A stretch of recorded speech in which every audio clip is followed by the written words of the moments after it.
Hello everyone, I'm Sia. Today I will show you how to use K518 PRO and the original car key and a new key to be programmed to program 2014 Toyota Levin. Now let's plug in the OBD to the car. Select IMO and remote. Find Toyota. Select from type, IMO. Select the menu for type for 8A. Turn on the ignition switch with the original car key. Then selected key. You need a master key to do it. Please follow the prompts below to find the master key. Click OK. Insert the programmed master key. Turn on the ignition switch. OK. Insert the key to be programmed. Do not turn on the ignition switch. OK.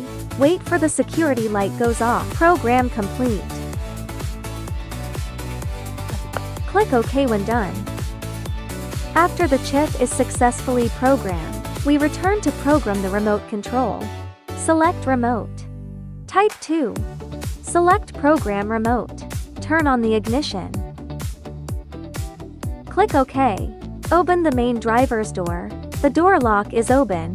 Close the other doors. OK. Press and hold the lock and unlock button for 2 seconds within 30 seconds. Then press the lock button once.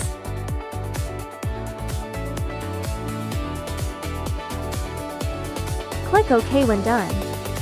Program complete. OK. Now, let's try it. Can the new key start the car normally? The new key starts the car successfully. Let's see if the original car key can start the car normally. The original car key starts the car successfully. Let's try the remote again. New key, lock the car, unlock. Original car key, lock the car, unlock. Remote control is normal. Program a new key for this car successfully. Stay tuned as we continue to innovate more surprise ahead.